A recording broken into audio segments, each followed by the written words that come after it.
Happy Hanukkah, crafty people! Today I'm going to make a menorah. I've nicknamed this the shtetl menorah because shtetl is the Yiddish word for a small town or village, and that's exactly what this is. Even if you don't celebrate Hanukkah, this still makes a lovely winter holiday candle holder. You can change up the size of the candles. I've got Hanukkah-sized candle cups back here, but you could skip those if you want and just do tea lights or votives. Let's get it on. First things first, run, do not walk to whatthecraft.com to get your free menorah template. We've got our buildings, some little trees, the base, and a few other pieces. For my clay, I'm using Primo, Sculpey, and White. Check out my Polymer clay tips video for more explanation as to why I'm using this particular brand. I've got some gloves, both because it prevents fingerprints on your clay, but also I have very dry skin and the clay just makes that worse. I have an assortment of tools for cutting and shaping my clay. You can really get away with the basics, just something to roll the clay flat, like an old wine bottle or a non-porous rolling pin, some sort of knife to cut with, and maybe a chopstick and a toothpick for shaping. I've also got an old toothbrush, which I will use for texturing the clay. And then I've got some candle cups with a 6/16 of an inch inner diameter, which is a size that should fit most Hanukkah candles. If you are not making a menorah, you can either skip these or use a different size. If you can't find candle cups, you can improvise with aluminum foil. More on that later. I've also got some bits of wire. This is 20 gauge wire, which will help the different pieces of our shtetl stick together. I've also got some liquid Sculpey, which is very much optional, but I happen to have it on hand, and I figured I might as well really make sure my pieces are stuck together really good. Also, if you don't have a good surface for rolling out your clay, grab a piece of freezer paper or wax paper to protect your tabletop. Let's start by making sure our template has printed to the correct size, and then we'll cut it out. I'm not actually going to cut out each individual piece, and you will see why in a bit. I'm just going to sort of separate out the houses and the trees and call it a day.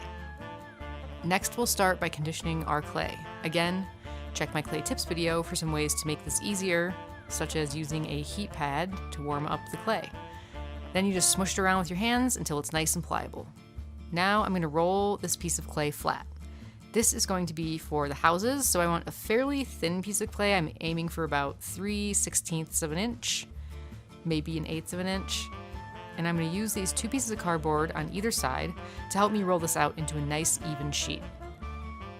Now, instead of trying to cut these out individually, I'm going to transfer the design onto the clay, and it's really easy to do.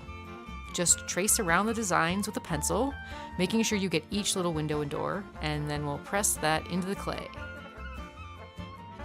Viola. Now I'll cut around each little building, easy peasy.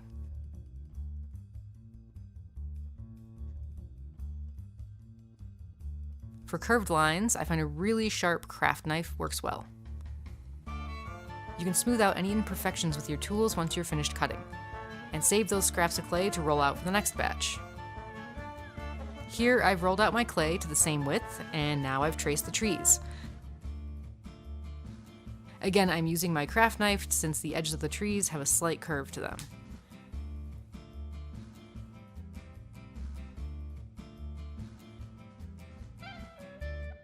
Here are all the trees and houses cut out. Note that I've cut out the trees twice so that there are 8. Okay, now I'm going to cut out the windows of the houses. This is probably the trickiest part because they are just so tiny. I start by scoring the rough shape with my craft knife from the side with the tracing lines, and then I'm going to turn it over and cut out the other side. If my edges get a little wonky, that's okay. I'm just going to use my tools at the end to straighten them back out. Here, I'm using my clay tools to smooth out the cut edges of the window. If you don't have clay tools, a toothpick is fine. Now, instead of cutting the door out, I'm going to trace around it and then add some texture by scraping my knife lightly over the surface to give it sort of a wooden appearance. Repeat this with the other trees and houses. You can add the impression of shingles on the roofs and pine needles on the trees. Here I'm using a toothbrush to add an almost stucco-like texture to the surface of the house. You can also roll out very small pieces of clay and use them to add some trim detail around the doors and windows, like so. Or if you want more of a minimalist look, you can leave them flat. It's all up to you. Now you might have noticed these bits of wire sticking out of the bottoms of my houses and trees. These are going to help keep our little pieces in place when it comes time to attach them to the base. So cut a piece of wire about 3/8 of an inch long. You'll need 1 for each tree and 2 for each house. Then I'm going to poke the wire into the bottoms of the pieces so that half of it sticks out. Now it's time for our first round of baking. This is a crappy old pan I use just for baking clay. I'm setting a plain ceramic tile on top because it helps regulate the baking of the clay, but this is completely optional. If you don't have a tile, it's totally fine. Here I've placed a plain sheet of paper on top of the tile. The reason for the paper is that the bottom of the clay is going to kind of take on the texture of whatever is underneath it. The paper is going to give it a nice matte texture, whereas something like foil or even this tile is going to give it a shiny, glossy surface, which I don't particularly want. Oof, sorry for the whiteout. Now we are only going to partially bake these for now. I put these in for 10 minutes. They probably should have been in for at least 20 to bake them all the way through. I would have gone for 30 minutes if this was the only round of baking I was doing, but like I said, this is just the first round of baking. Anyway, this is our last chance to fix any problems or add any textures, so make sure everything is how you want it. So as you can see, after partially baking, they are firm, but they still have a little bit of give. If we weren't baking these again, by the way, this would not be a good thing. Underbaked clay has a tendency to look fine for a while, and then it just kind of starts to fall apart. Okay, now for the base.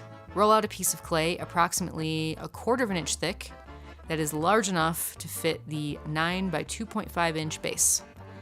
Conditioning a large block of clay can be kind of rough, so I conditioned a bunch of smaller balls, rolled them into snakes, and then I stuck them together. And this time I'm going to use 2 pencils as my width guides. If your first rolling attempt is still wonky and bumpy, just fold it in half and roll it out again. Here I marked each candle slot with a little plus sign, and instead of marking the entire rectangle of the base, I just marked the corners and a few spots along the edges. Now it's just a matter of cutting along the marks.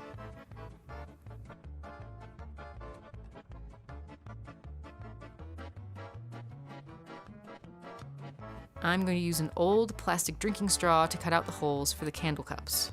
Just press it in, give it a little twist and a wiggle. That little round plug of clay might come out in the straw, or you can press it through the back with a chopstick. Then you just press in the cups. Don't have cups? Grab yourself a Hanukkah candle, or a pencil, and a 2-inch by 2-inch square of aluminum foil. Fold the foil in half twice, then place it over one of the marked candle spots. Use the candle to press the center of the foil into the hole you made in the clay. Here I've placed all 8 of the regular candle cups, but I'm going to do the shamash candle a little bit different. The shamash is the 9th candle on the menorah that is used to light all the other candles, and it is common for it to be set off somehow, either a bit higher in the center or sometimes off to the side. I'm going to roll out another slab of clay to 1/4 of an inch and cut out the square template piece. Then I'll cut out the center hole. Before I place the shamash square, I'm going to cut a few more pieces of wire. It can be hard to get 2 smooth surfaces of clay to stick together well, so these wires are a way of adding some strength to the bond between those 2 pieces. Once the wires are in, I press the square into place. Now I'm going to smooth around the edges, trying to sort of blend that seam so it looks less like 2 separate pieces of clay stuck together. This is another way to strengthen the bond between the 2 pieces. Time to start placing our houses and trees. You can arrange them in whatever order you like, whatever you think looks best. I like to start with the center and the edges and then fill things in.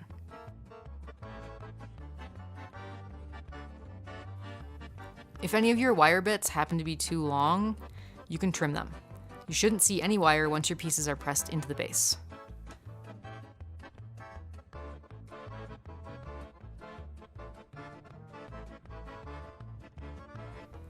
Now I'm going to add another 5 pieces of wire to the very front edge of the base.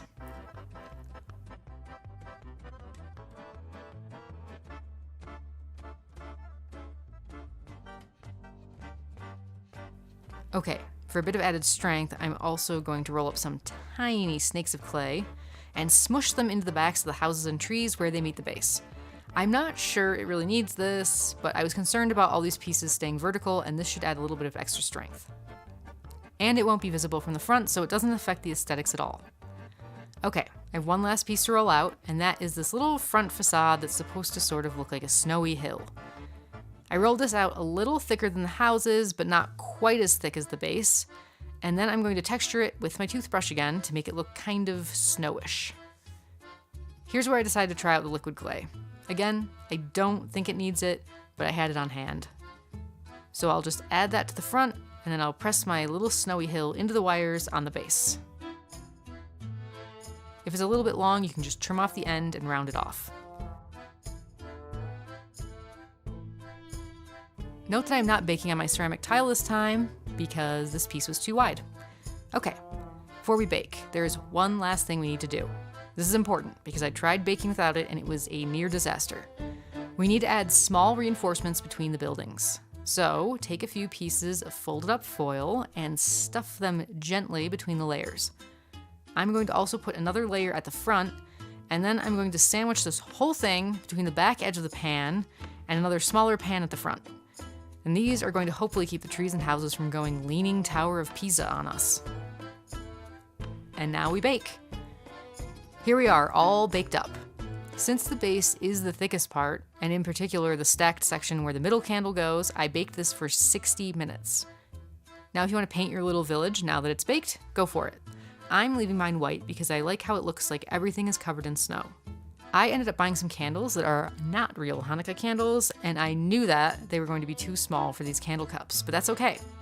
Just add a little wad of foil around the base and voila! Now you can use a wider range of candles, especially if you can't find Hanukkah candles. Now it's time to light. If this is your first time lighting a menorah, the first day starts with 1 candle. Well, technically 2 if you count the shamash, but you get my drift. The second day goes to 2 candles and so on.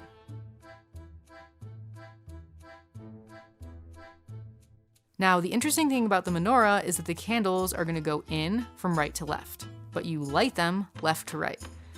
And as I mentioned before, you always light the shamash first, and then you use that to light the rest of the candles. So day 1 would go like this. And then day 2 would go like this.